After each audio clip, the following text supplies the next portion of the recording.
Hi guys, Mitch here again from MJB Seminars, where you liberate, empower and inspire yourself to be the greatest example of your creation. I was at a small speaker event a couple of weeks ago and I was speaking about one of the events that we're holding this year. And when I get into the audience, I just wasn't feeling myself, you know, I could feel I just wasn't okay with myself. And I got up on stage and I was, you know, trying to engage the audience as I do, and I normally do very well. But this time I was not succeeding because I just wasn't myself. And when that happened, I started to actually belittle myself.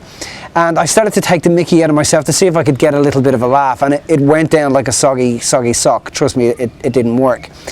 And I remember afterwards thinking to myself, you know, what was going on there? What was wrong for me? And there was something definitely wrong. And here's what I realized. The reason that we belittle ourselves is because we're not okay with ourselves. We don't want to be ourselves. So we belittle ourselves because we don't want to be ourselves. And we try to elevate others above ourselves because we actually feel down on ourselves. The reason that we belittle ourselves and we're down on ourselves is because we don't love part of ourselves. Now, I know that if I asked you to tell me all the things that you love about yourself, it's very likely that you'd be able to go, hey, you know what? I love this and I love this and I love this and I love this. And if I said to you, okay, tell me the things that you don't love about yourself, I think that you'd be able to tell me a few, but then you'd want to stop telling me the things that you don't love about yourself. Do you know why? Because you're not okay with all of yourself. And the truth about it is, guys, in order to love yourself, loving yourself is something that you must do wholly and fully. You must wholly and fully love yourself in your life. That includes all the perceived bad parts, like the part of you that's controlling, the part of you that's dumb, the part of you that's a bit ignorant. You got to understand and know those things and understand that they play an important role for you. Like when I walk in front of a really good educator in their field, I really let myself know, Mitch, empty what you think you know, because you've got to be able to get more in.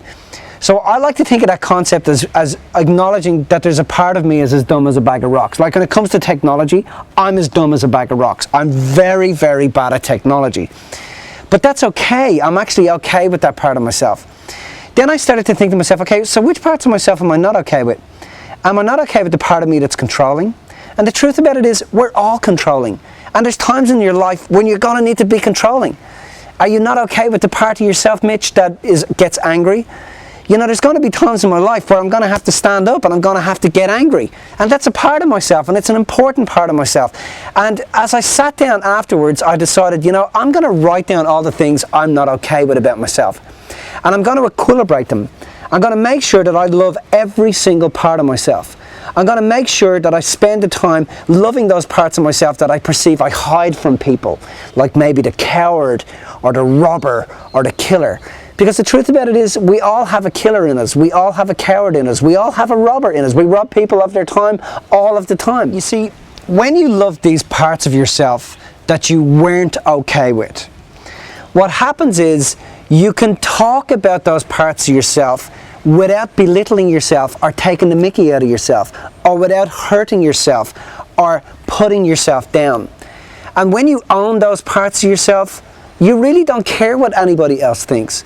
Because the truth about it is, guys, it doesn't matter what anybody else thinks. And there's no point in wasting your time worrying about what other people think. Do you want to know why? Because you'll never truly know what they think. The only thing that you know is what you think about yourself. So here's what I want you to do this week. I want you to think about, you know, the things that you say about yourself or the things that you suppress about yourself that you don't want anybody to know about. Maybe it's that, you know, you're a bit manipulative, or maybe it's that you're a bit controlling, or maybe it's that, you know, you're a bit angry. And I want you to own those parts of yourself. I want you to ask yourself, how are those things, those three things, important to me? How are they of service to me? Where have they helped me in my life? Where have they helped me to help others in my life? So that's the exercise for this week that I want you to drop into the comment section.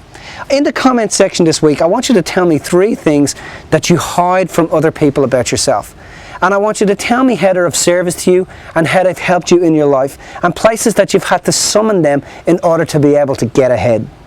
Now, if you know somebody in your life that's just getting around as a half person, or is really not okay with themselves, please feel free to flick this particular video across on Facebook or tweet it to them. On top of this, guys, remember, love is the only way. Love is all there is, and you deserve the right to live your life inspired. Take care, guys. Bye-bye.